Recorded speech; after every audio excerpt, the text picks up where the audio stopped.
They came to move Sammy without anyone noticing. Lights cut like a knife through the haze of cigarette smoke. The showroom at the Riviera, one of those rooms that pretended to be gilded but always smelled faintly of spilled drink and old decisions, was full to the brim.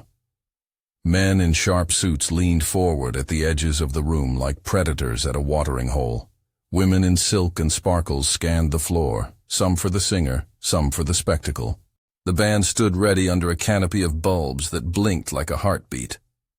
Sammy was the kind of performer who could make a crowd forget the room around them. He had a voice that held the city's loneliness and turned it into rhythm. He could take a small song and make it feel like a confession. That night he was center stage, in a black jacket that caught the light, a cigarette stubbed into an ashtray at his elbow. The crowd loved him for being honest in a town built on illusions. In the fourth row, where men kept their hands loose on the velvet rope and their eyes measured the moment, a hand rose. Not for a round of applause, not for appreciation. A hand lifted in instruction. It was quick, a flicker of a gesture, something the audience mostly missed because the cameras and the lights and the chatter did their work keeping people from seeing the small machinery of control. Those gestures were how the room remembered who owned it. The Capo's motion was a small public thing, and it meant everything. Move him back, put someone else forward, reassign the light. Not in private, not quietly after the show, in front of everyone. Why humiliate a singer in a crowded showroom? In Las Vegas, visibility is currency. To be center stage is to be respected. To be pushed to the back is to be declared irrelevant. You could buy favors and sign contracts and grease palms until the ink ran, but nothing replaced the raw theater of a public display. If you could make a man take the backstep in broad daylight, you let the whole city know who paid for the night. Sammy felt it before the second chorus finished. He saw the way the saxophonist's eyes flicked to the side, the way the drummer's shoulder tightened.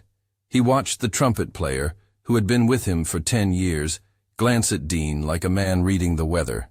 Dean was the band leader and, in that small universe, more mediator than musician. He knew the cues of the stage. He knew how to keep the lights from falling into disaster. He also had a way of saying no that had saved more than one singer from being publicly stripped of dignity. When the Capo's men whispered the order, an insinuation more than a command, everyone in the immediate orbit heard it. The band was to move Sammy to the back of the bill. The crowd would be left to wonder. The Capo wanted the humiliation to look like a spontaneous correction. That's what power does best. It masks force in the routine. Sammy's voice wavered. A note missed its mark, like a man who's suddenly forgotten a name. The bass line faltered. The trumpet player, who had always been loyal, looked at Dean as if he could translate the motion into resistance. The motion across the room was almost polite, an Italian suit, a smile that never reached the eyes. The Capo didn't need to shout. He had built 1,000 quiet economies of fear. He owned the room in small purchases, a favor here, a threat buried in a handshake there. He had learned the lesson of spectacle early, how the same light that promised glamour could also be a tool for shaming. Dean did not give the order to move. He stood still, a hand on his sax, the other tapping once at the rim of his stand. The band waited for him like a flock waits for its shepherd. He looked the Capo's way and then at Sammy. His face said the thing his mouth wouldn't. This is my band. This is my stage. You do not get to rearrange the scene for your comfort. If this were a movie, someone in the crowd would have supplied a slow clap, the sound of public opinion breaking a silence. But real life has no instruction manual. The showroom hummed with tension. Conversations stopped mid-sentence. Glasses paused halfway to mouths. Cameras adjusted. In a bar 2 blocks away, regulars who couldn't afford a ticket would have tapped the bar and asked what was happening, hearing only the rumor that authority had met resistance. A public shove is not only about the person shoved, it's about the person who ordered the shove. The Capo's power was performative. He needed the audience to see him without consent, to watch him settle who stayed in the light. If he could move Sammy, he could move anyone. He could show that talent and contract and applause were less valuable than his nod. Dean, who had his own reasons for protecting the person at the mic, made the calculation in an instant. It wasn't just professional. It was principle, yes, but also politics. If he yielded, the band would become a rumor. Musicians would be ways to tweak the city. If he stood, he might make an enemy whose resources went beyond muscle. In that room, choices like this are decisions you mark on a ledger: credit, debit, future cost. Without a word, Dean stopped the band. The drummer's sticks fell silent. The piano's left hand held a chord and refused to move. Sammy's last line hung in the air like smoke. The pause was the size of a heartbeat, and then several lifetimes. For a second, the entire room was a single organism, inhaling one breath and wondering what would be exhaled. Silence is one of the most dangerous things in a casino showroom. It's a vacuum that all sorts of forces can rush to fill. In that silence, two things happened at once. The capo realized his authority was being challenged in plain sight, and the rest of the room realized they were being asked to take a side. What followed was not immediate like a staged fight. It was a negotiation disguised as confrontation. The capo's lieutenant crossed the room, a man with a jaw that didn't believe in hesitation. He wore a jacket that cost more than most of the audience would see in a year. He stepped into the safety line of the fourth row and said something low. Dean's jaw tightened. Sammy's hands trembled on the microphone. They spoke in fragments, sparse, measured. The band stood mute, their language the refusal to make noise. The crowd leaned forward. You could hear the clink of ice in a cocktail glass as if it were thunder. "Not here," said Dean. The words were small, but they sat heavy on the piano bench. He was not offering a fight. He was offering a line and asking someone to tell him why it should be crossed. The lieutenant smiled in a way that suggested he'd been paid to smile. He produced a cigarette, the tip a small defiant flare in the dim. "We can do this the easy way," he said. "We can do what's best for the room." The phrase, "what's best for the room," is a euphemism practiced in this town. It rarely means the room itself. It usually means what is best for those who already own the room. It is a language of control, spoken in velvet, so it can be wrapped around threats. Dean looked at Sammy. He could have ordered the band to continue and let the scene unfold. He could have walked off the stage, protecting himself and the band from a future of being the capo's instrument. But Dean's code, unwritten, maybe even foolish, was built on a different currency: dignity. "You can't demote a man in front of his people," Dean said. "Not here, not tonight." The lieutenant's smile loosened. He made a gesture, minor, meant for their ears only. Two men behind him shifted their weight. The capo's presence was an atmosphere. His representatives were the weather. At this point, the audience divides itself into spectators and participants without meaning to. Some in the crowd applauded Dean's courage in a small, instinctive way. Others, who had spent the night calculating where to place their loyalty, shifted uncomfortably. Fingers on betting slips tightened. Phones were lifted. This was the public stage of power. Every gesture counted. Now, lean in for a detail that shows how this kind of performance works.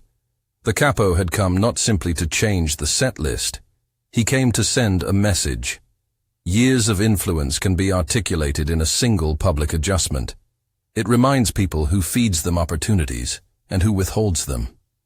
Dean understood that better than most. He had seen the cost of saying no. Musicians lost bookings. Entire groups fell out of favor. Shows moved locations. Nicknames were revoked and replaced with quieter ones. But Dean stopped the band. If the capo wanted the room, he now had to claim it against the live testimony of 10 people who refused to let him. And the more people who refused, the weaker the pretend authority looked. Power, when unchallenged, grows. When confronted publicly, it either looks like a rock or it looks like a mirage. The bandleader had made a visible stand.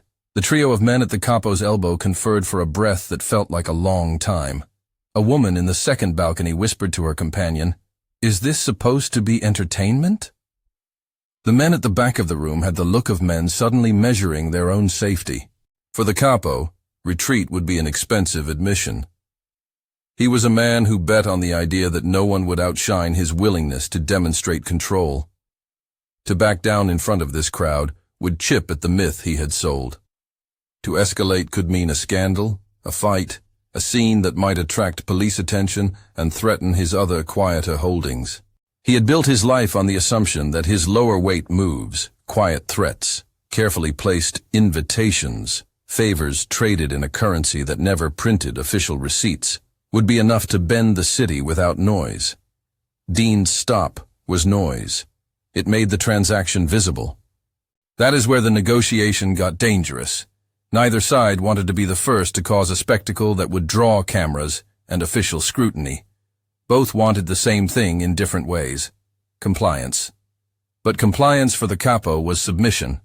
Compliance for Dean was protection of integrity. Neither trusted the other. The lieutenant looked out at the room, making a silent accounting. Who was looking back at him? Which faces were allies? Which could be bought? He needed to re-establish the cadence of control. He walked back a slow step, as if to show he was not being forced, then leaned in and said something so low the microphones didn't pick it up. The words might have been, "Pick up," but the tone was also an offer.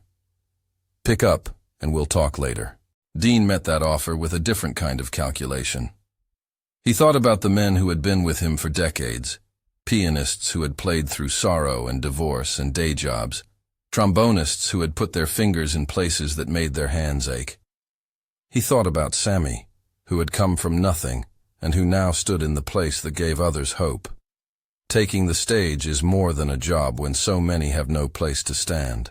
"If we pick up now," Dean said, "it'll look like you won. That's not something I can live with." To the casual ear, these are small words. In that room, they rang like a bell. The bandleader's refusal let the audience decide what to do with their attention. Audiences are the true rulers of a performer's fate. They were being asked in the middle of a Saturday night to indicate whether humiliation could be orchestrated without consequence. The Capo's men tensed. The room shifted. And then, the thing that often decides a show happened. A whisper from someone in the first row turned into a murmur that turned into a chant almost before anyone wanted it to. "Sammy! Sammy! Sammy!" The crowd repeated his name like a spell. The chant was not a guarantee of safety. It was an unpredictable variable. Some chants pacify, some inflame. The Capo watched and measured. He had planned for compliance, not for the audience's affection exploding in defense of the singer. The calculation could be reversed. The audience could be turned against the singer if the Capo managed to stage a different narrative, of debts unpaid, of favors owed. But momentum is a thing with its own appetite. It can feed itself faster than men can plan. It is worth pausing here to consider why the room's reaction matters. In places like Vegas, where commerce and crime have always lived cheek by jowl, the court of public opinion is both a weapon and a shield. A public victory can be used to neutralize dissent, while a public defeat can unravel networks that depend on invisible fear. The Capo had built his rule on something fragile, the idea that people would prefer quiet arrangements to public chaos. Dean's refusal introduced chaos into that arithmetic. The Capo made a choice, one of those divided decisions men with much to lose have to make. He could back down and leave with his dignity intact, but a slight bruise to his image. He could push further and risk the kind of attention that could cost him more than a single night's shame. Or he could use the room's fascination to offer a bargain, a truce that would be read as an admission of power on both sides. It was a moment that required both courage and calculation. He chose to signal a truce, not in words, in terms that communicated to everyone who mattered. He leaned back and raised a glass, the smallest possible motion that pretended to mean something cool, something like magnanimity. But magnanimity is often a disguise for the future's purchase. The Capo smiled, and in that smile he promised that tonight's drama would be paid for in quieter ways. Dean watched the smile for a beat, and then set his jaw. He could have accepted the poker face détente and let the music restart. That would have been peace on the surface, and concessions beneath. Instead, he held his ground. The truce, he knew, was a kind of paper that dissolved if not proofed by action. He needed a response that would preserve Sammy's dignity without getting them all killed. So he did something smaller than a heroic gesture and larger than mere stubbornness. He called for the band to play on their terms, not the Capo's. He lifted his hand, not to command the room, but to cue the trumpet. The trumpet lifted the melody where it had left off, raw and wounded and honest. The band played the next bar like men who had decided to remember themselves. Music resumed, but the room had changed. The song's next note carried with it the memory of a pause. People listened to the lines differently now. Applause came, but it was not the simple applause of entertainment. It was the applause of agreement, of support for dignity kept in the teeth of public intimidation. This is the exact point at which many stories fork. Some versions say the Capo saw his authority weakened and quietly planned retribution in the back rooms of the Strip. Others claim he walked out that night, holding his temper, only to resume business next week, as if nothing had happened. What matters in the immediate scene was that the public had witnessed a small but consequential defiance. But the story doesn't stop there. Power that has been embarrassed doesn't always die quietly. It often curls inward and seeks remedies. The Capo's men returned to their tables and made calls. A man in the kitchen wiped a counter and considered what he had seen. Backstage, an assistant who had been told for years to keep quiet now had a choice. Keep being a witness or risk being an actor. And Sammy? He finished the set with a voice that had an extra crack in it, a tremor from fear or adrenaline, no one could say. When the lights finally dimmed and the crowd filed out with conversations that would be retold in smaller, more pointed ways, the band gathered their instruments and wrapped them in cases like men wrapping their private wounds. In the alley behind the showroom, the night smelled of oil and money. The Capo stood under a street lamp and let the night decide his mood. He calculated advantages and liabilities like a man calculating his own mortality. Dean smoked a cigarette he didn't want, watching the smoke curl and dissolve. "I didn't want it to be like that," Dean said finally, as if explaining to himself. "You didn't have to," Sammy answered, though his voice was low enough to be a private thing. The singer had a look on his face that suggested he had been on stage 1,000 times and still found the world capable of being new and dangerous. The Capo's lieutenant made a phone call and used words that closed the scene like a book with a heavy cover. "We'll handle it in private." Those words are often the prelude to consequences that are quieter and more severe than public humiliation. That is where we will leave the first night, with the music restarted, with the room's favor uncertain, and with several people recalculating their positions. The pause had been public. The fallout would be quieter, but the pause had already done its work. It had shown that a single stop of sound could ripple through networks of control. It had shown that dignity, once stood for in public, could become a weapon. But what happens to a man or a city when power is embarrassed in front of a large audience? Does it humble the man who wielded it? Does it make him more dangerous? Or does the man who was defended gain a kind of oxygen that lets him breathe deeper? You could answer that for yourself. If this has hooked you and you want more untold Vegas stories, hit subscribe. After the show, things split into compartments. Deals that hadn't been explicitly agreed upon were whispered about in limos. Men who had spent years laundering reputations in the back rooms of casinos now worried about exposure. A promoter called his contacts and said, "Keep it quiet."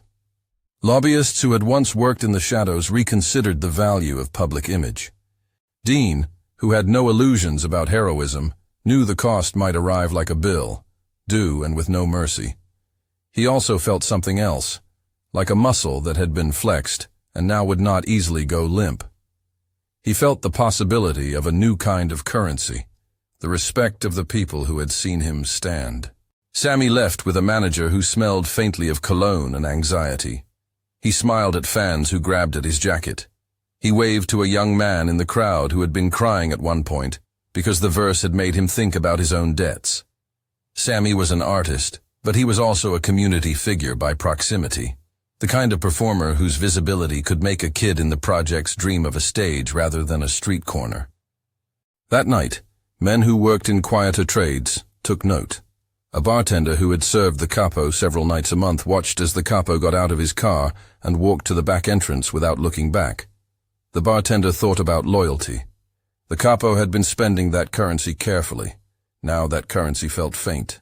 But there were also the less visible costs. In the weeks that followed, a rival group would interpret the evening as weakness or opportunity.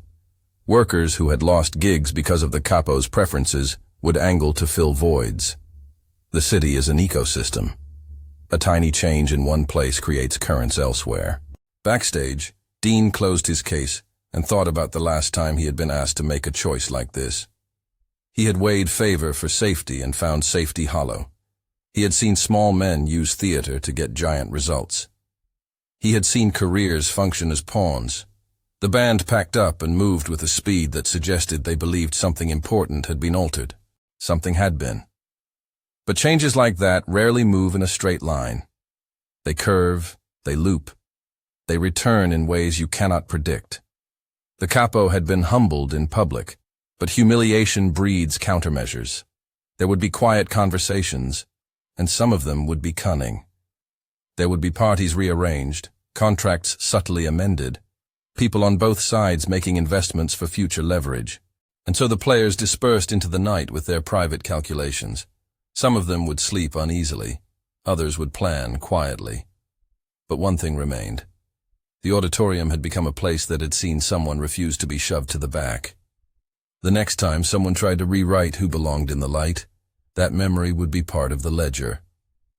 People remember who stood up, sometimes for their own dignity, sometimes for someone else's. The thing about public power plays is that they invite stories. Stories travel from showroom to diner to barbershop and back. They harden into myths that people use to explain risk and caution in one sentence.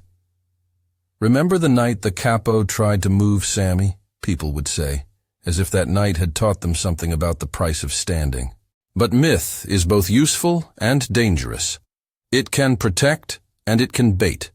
The Capo had been shamed, but myths of retribution can inflame.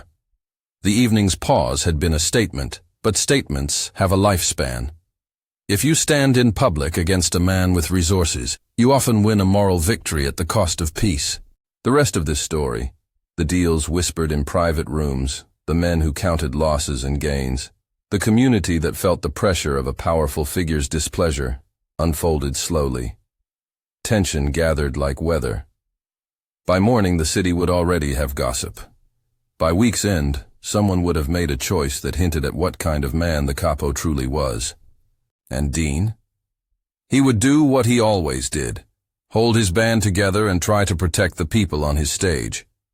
That night had been a small victory. Small victories can be brittle. They need reinforcement.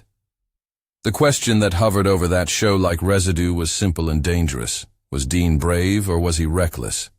People would argue about that in diners and on radio shows. They would take sides. The Capo would rebuild his image through less public means. And somewhere, in a back room lit by a single lamp, decisions would be made that would test whether a single stop of music could actually change the score of a city. But for the moment, the band packed up, and the crowd spilled into the night. Someone left a napkin on a table with Sammy's name scrawled across it, an autograph that would land in a drawer and later be found by a kid. That kid would see it years later and tell a story that would not quite match this one. That is how these incidents get flattened into legend.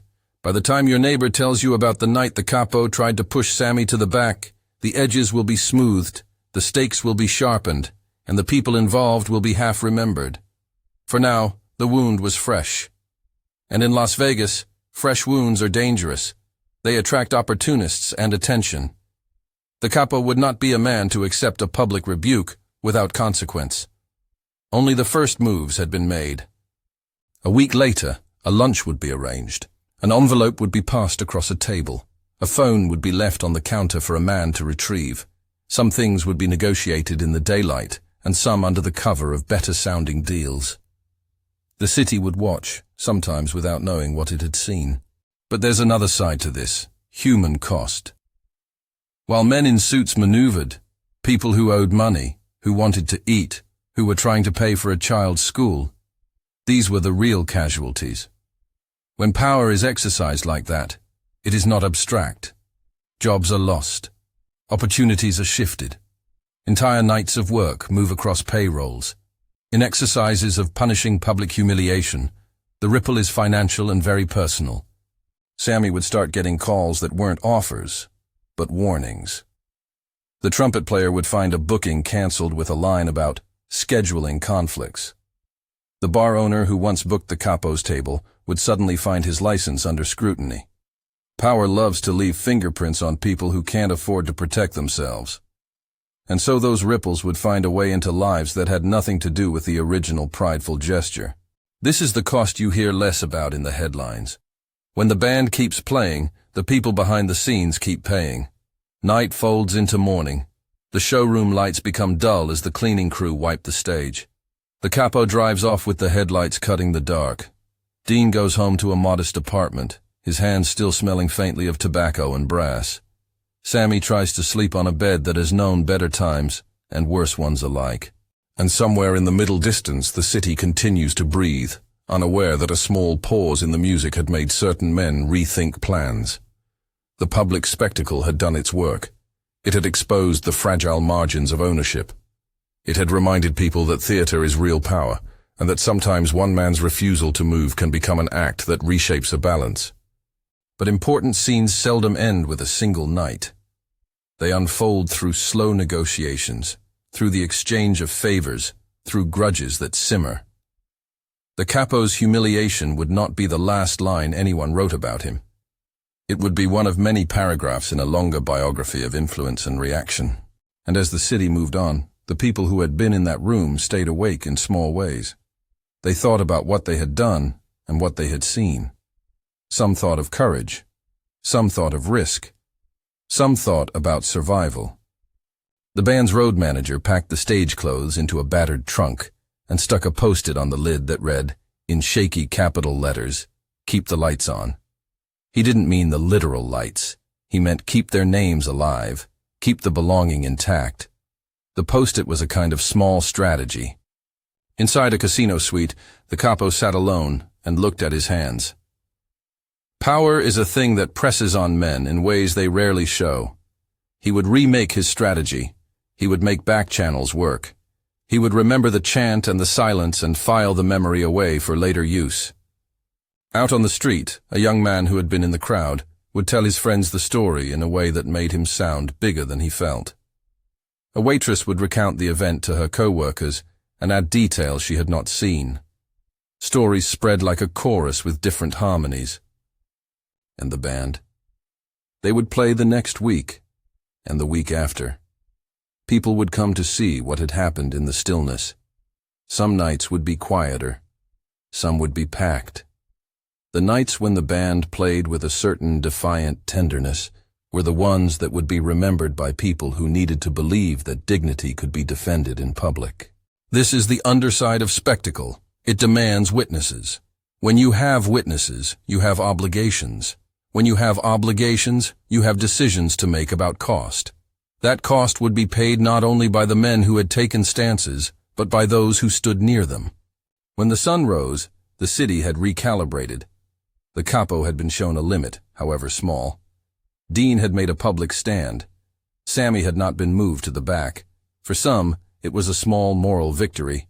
For others, it was an opening. The rest of the story will deal with what came after. The bargains and the men who made them. The threats that traveled in envelopes and in glances. The ways in which a single public refusal can either shift the balance of power or provoke a dangerous correction. For now, that night exists as a photograph. A band frozen over, a mic trembling, a Capo waiting, and a city that had watched a line be drawn in the sand. Was Dean brave or reckless? People will argue that, and they will have reason on both sides.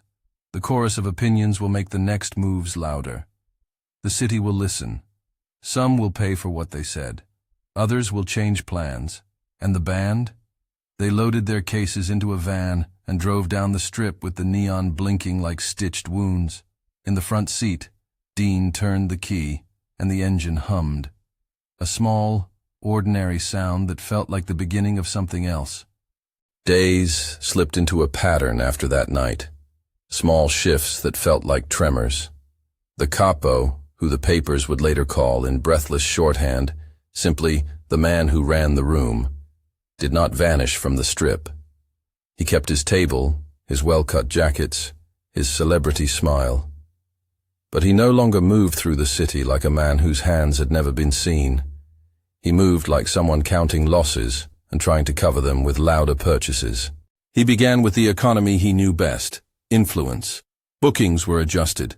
A promoter who had once said yes to 5 shows for the band suddenly claimed a calendar full of conflicts. A long-time club owner found himself the subject of a rumor that tightened like a noose around a license that had always been fragile. The trumpet player's long-standing weekly job vanished with an apologetic text that read, "We can't risk it." No one used the word pressure in public. They used softer, safer words, scheduling, direction, streamlining. But the musicians heard the old language under the new. In small rooms and in diners, the cost was counted in tips and late fees.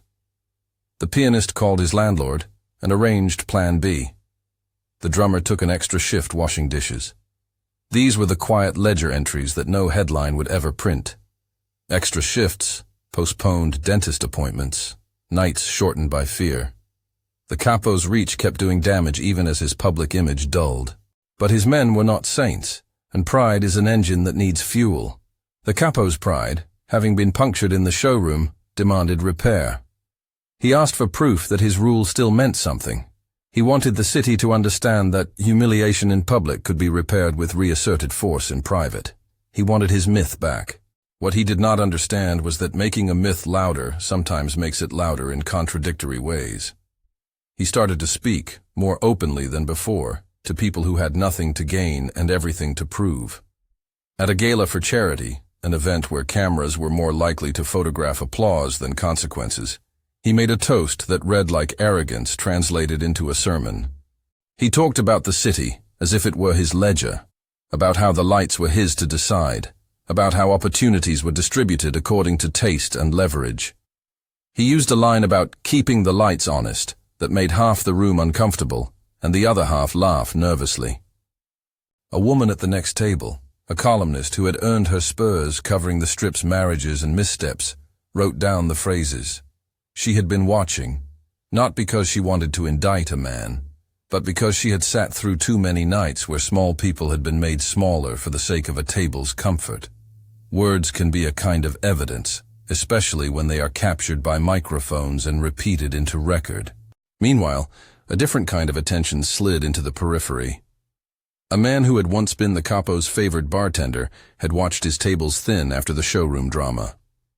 He thought of the nights he had closed early because of calls from men who said, in velvet tones, that problems needed smoothing.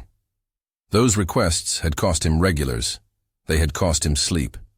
He had watched friends lose shifts. He began to think about the ledger in a different way. Not as balance sheets, but as a map of whom the Capo touched when he wanted to make lessons. The bartender did not plan a headline. He made a decision that looks small until you understand its shape.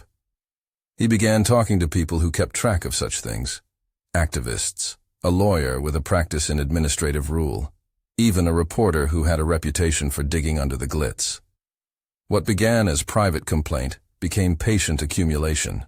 Names, dates, a pattern, thin at first, then thicker as multiple whispers drew lines on the same page. That is the dangerous thing about hubris. When a man who is used to being untouchable starts to act as if he is invulnerable, he begins to speak in ways that attract attention. He tells stories for an audience that contains the curious and the damaged. He reveals the edges of a map he thought was only his. People who had tolerated small raids on their dignity began to feel unjustified anger. They began to talk. The conversation found ears that had power of their own. An investigator, Detective Rios, a man whose hair had a stubborn line of gray and who had been watching the margins of the strip long enough to know where rumors tended to cluster, picked up a thread. He was not a romantic of law. He was a man who believed in hours and paperwork, and the idea that people who forget the consequences of their choices often leave traces. He listened to the bartender, to the columnist, to the promoter who had received the threatening text. None of them had wanted to start anything that smelled of headlines. They wanted safety. But when several such people tell similar small truths, patterns begin to look like possibilities. What followed was not an explosive scene in a casino foyer or a cinematic raid. It was paper and phone records and sworn statements taken in rooms that smelled faintly of coffee and resolve. It was subpoenas that read like dry instruments of mathematics. And because this was Vegas, and because the Capo had spent years ensuring his transactions were quiet and his deals quieter, the process took time. It crawled along like a patient animal, burying itself in paper and testimony until it had a shape. For the Capo, time was the worst judge. He had hoped to wait out embarrassment or buy it off. He had been wrong. The more he tried to soothe his bruised dignity with flamboyant gestures, charity dinners, late-night boasts, the more he created a trail of witnesses who remembered the small humiliations he had intended to keep private. Those people had names. Those people had stories. Those stories, when assembled, began to form a case that no polite smile could smooth over. When the first ring of official notice arrived, the kind of quiet, clinical letter that reads like the end of an argument, his world constricted. Meetings that used to be calm became urgent. Men who had once offered platitudes now used different language: contingency, counsel, relocation. The Capo moved through these arrangements with a face that tried to be composed and a mouth that had the tremble of someone calculating loss. Sammy watched it all through a window that kept filling with fear. His manager tried to shield him, to spin the narrative into something survivable. "It's noise," he said. "It will blow over." But noise becomes an instrument when it has consequence. The calls that came to Sammy were kinder than the ones the musicians had received. They were concerned, not menacing. But the singer could feel the perimeter closing. He lost the kind of naivety that comes from being loved by a room. He acquired a new knowledge of who pays the bills and who collects grudges. Dean, for his part, found himself living in a different kind of watchfulness. He had not wanted to be a hero. He had wanted to be a man who kept a band fed and a night honest. But the pause they had made would not settle into a memory easily. It had stirred things. It had started a chain. There were nights when he would sit alone with a bottle of water and think about what it means to take a stand. He remembered his father telling him once that you pay for your principles in small installments. A concert cancelled here, a favor refused there, a reputation smeared in whispers. The costs had begun, quietly, and they would continue. Yet he also saw small rewards. Musicians who had not quit, changed their minds and kept playing. A young woman in the crowd would later say she had been inspired to audition for a conservatory. A promoter had privately admitted he would think twice before letting a man's private vendettas dictate a room's programming. The Capo's reaction to the legal pressure was telling. He had been the kind of man who liked to control his narrative. He wanted to be seen as generous, above petty revenge. And so he tried a different route. Magnanimity turned public. He began donating more visibly, attending charity events, smiling for cameras. He made larger purchases in public places that once had been the stage for his small humiliations. He posted photos, himself with politicians, him hosting breakfasts, him with a smile that insisted on being comfortable. But public magnanimity can only go so far when private ledger entries are being collated. The more he smiled for the cameras, the more obvious the contrast between public generosity and private pressure became. Newspapers began to write about the strange dissonance of a man who gave to charities while his name was threaded through multiple complaints. Columns asked, gently at first, then with louder insistence, what it means to be generous on one page and menacing on another. At some point, hubris finds new ways to make mistakes. The Capo, feeling besieged, made a choice that would undo him further. He called a meeting in a room that was meant to be secret and assumed loyalty would keep its borders. He spoke in certainties. He made lists. He repeated the old claim, that the room belonged to those who paid for it. Someone in that room, tired of being complicit, leaked the details to a reporter who had been following the story. The leak was not of violent schemes or hidden techniques. It was of banal arrogance. Names of men who had been paid off, dates of promises unfulfilled, phone numbers that linked to accounts of favors. The leak read like a confession because it was a map of purchases that had been used to buy silence.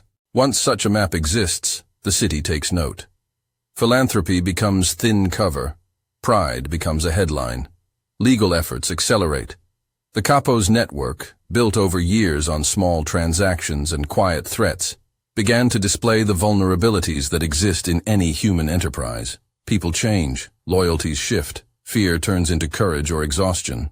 That is how empires of influence crumble, paper by paper, betrayal by betrayal, until the sound is not of a single crash, but of 1,000 tiny snaps.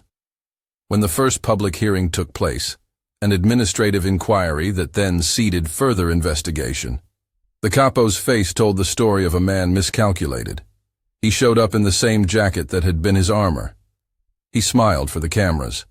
But smiles are brittle things in rooms lit with fluorescent light and procedural language. Witnesses spoke. Bartenders, musicians, promoters, some with trembling voices, some with flat, resolved ones, told stories about nights that had cost them work. The words were not aimless. They had an effect. The headlines that followed were not immediate causes of downfall. They were accelerants. Sponsors who had once kept arm's-length arrangements began to think about reputational risk. Partners who had negotiated the edges of legality began to whisper that association with the man might now be more cost than benefit.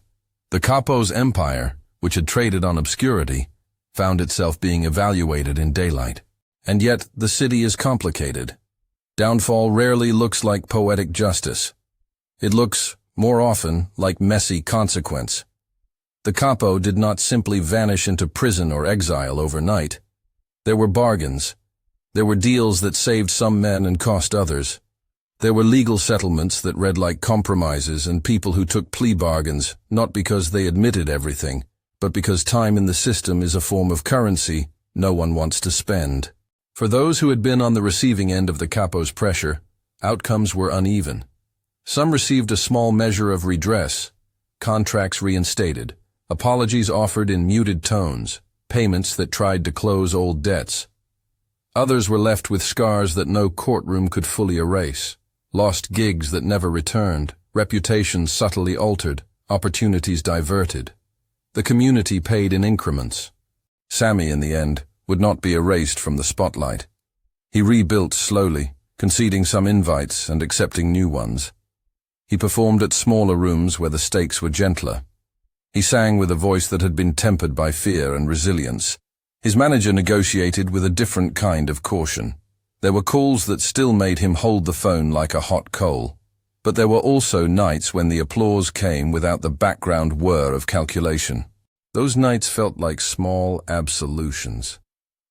Dean kept playing. He watched the city change its face, sometimes subtly, sometimes with a crack like a plate dropped. He saw men who had used vanity as shield find that shield brittle when the light hit it wrong. He understood that courage draws consequences, and that courage, without community and structures that protect people, can be costly. But he also saw that a single public pause had forced conversations that had been avoided. The Capo, older now in ways that had nothing to do with hair, found himself negotiating ways to remain relevant. He took fewer public roles. He smiled less for the columnists. He paid legal bills that ate at profits he had once regarded as endless. His name, once synonymous with a kind of commanding applause, became more complicated. People remembered the man who had sat in the fourth row and commanded silence. They also remembered the night he had been shown otherwise. That memory, for better or worse, would be part of his legacy. What the Strip did not lose was its appetite. Wherever power is won and lost, opportunists and idealists and the merely curious show up to test the new edges. The pause in that showroom, did not upend the city's economy. It rearranged a few accounts. It taught a few people the lesson that public spectacle can be both weapon and wound. It reminded others that dignity, when defended, can become contagious. There are small domestic endings to these sorts of episodes. People paid rent. Men who had once been eager to take sides thought better of their allegiances. A bar owner who had spoken up kept his license, but he also lost a friend. A promoter moved to a different line of work after the headaches of balancing payoffs and public relations became too frequent. The human cost is granular. It sits in envelopes, in cancelled checks, in relationships that never quite recover.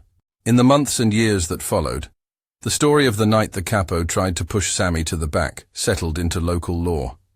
It became a cautionary tale told in barbershops and at kitchen tables. People argued the question the way they always do. Was Dean brave or reckless? Was the Capo simply protecting a business model in a town where control meant survival? Did Sammy owe his career to stubbornness or luck? There were no clean answers. There were only versions, and each version told more about who was speaking than about a single night. What matters, finally, is what the pause became. For some, it was proof that public resistance can work. For others, it was an example of how quickly defiance invites consequence. For the musicians who had been in the band that night, it became a ledger, a memory of risk and solidarity.